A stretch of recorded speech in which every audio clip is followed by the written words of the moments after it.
The evening started like any other in one of the city's finest restaurants. Crystal chandeliers bathed the room in golden light. Soft jazz played in the background. The smell of roasted lamb filled the air. Businessmen and women chatted over expensive wine. Waiters glided between tables, carrying trays. Laughter echoed across the room. At the center table sat Charles. He was a wealthy CEO with a reputation for being untouchable. He leaned back in his chair, boasting to his clients about his latest deal. But suddenly, the double doors burst open with a loud crash. 3 men stormed in. Their faces were hard. Their eyes blazed with fury.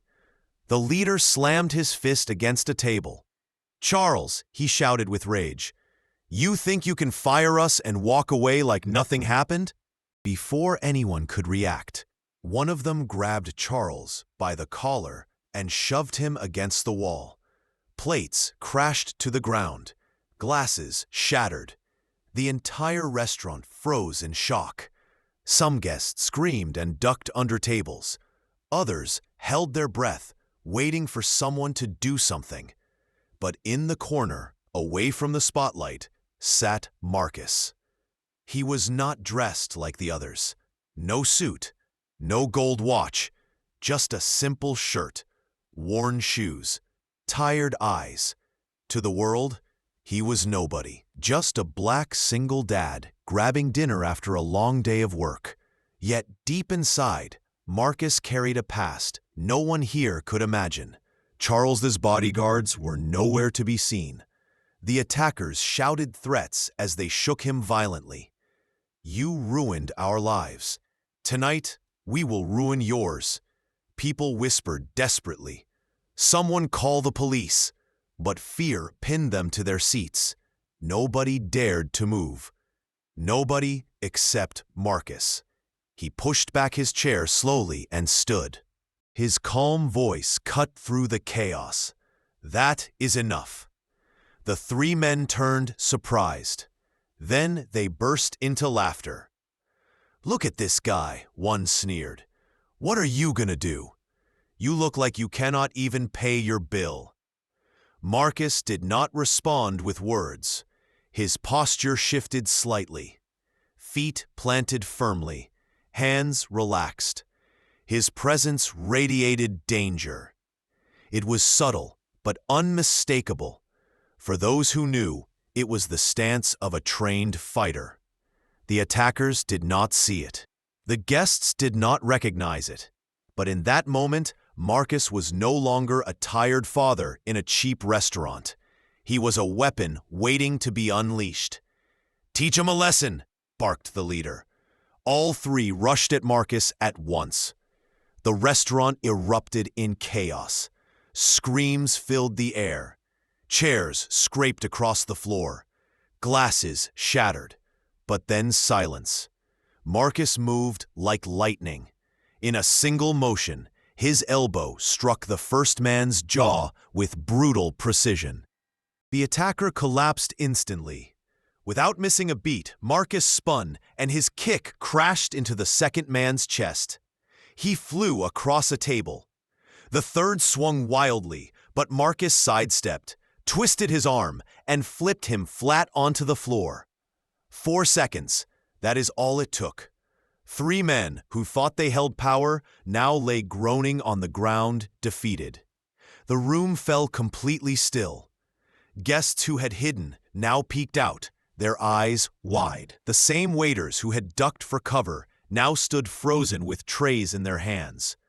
Charles, breathing heavily against the wall, stared at Marcus as if he had just witnessed the impossible. Marcus helped Charles back to his feet. "You are safe now," he said quietly. The CEO, still shaken, stammered, "Who are you? How did you do that?" Marcus sighed. He did not want attention. "I am just a father, trying to raise my daughter right." But whispers rippled through the crowd. "That was not normal," someone said. "Did you see the way he moved?" Another whispered. "That is military. That is combat training." And they were right. Years ago, Marcus had served in the Special Forces. He had been trained in hand-to-hand combat, in survival, in protecting lives in the most dangerous situations. But after leaving the service, life had been unkind. He lost his wife. He struggled to provide for his little girl. He worked long hours at ordinary jobs just to keep food on the table. He had buried his past. He never wanted to fight again. But when danger threatened others, when he saw injustice, his instincts returned. Charles's eyes softened. "You did not just protect me. You protected everyone here tonight." Minutes later, the police arrived and dragged the attackers away. But the true story was not about arrests. It was about courage. The restaurant, once filled with fear, now filled with applause. Strangers clapped, some even with tears in their eyes, all for the man who had stood up when no one else would. Charles approached Marcus again, this time not as a CEO, but as a humbled man. "Let me repay you," he said. "I will give you a job, head of my security. Name your salary, anything you want." But Marcus shook his head gently. "I do not need riches, sir. I need my daughter to grow up in a world where courage and kindness matter more than money." His words struck deeper than any fight. People recorded the moment on their phones. By the next morning, the story spread across news channels and social media. The world learned about the quiet single dad who saved lives in just 4 seconds. And while Charles had wealth and power, it was Marcus's hidden skill, his courage, and his heart as a father that left the greatest impact. Because true strength is not measured by titles or money. It is measured by character.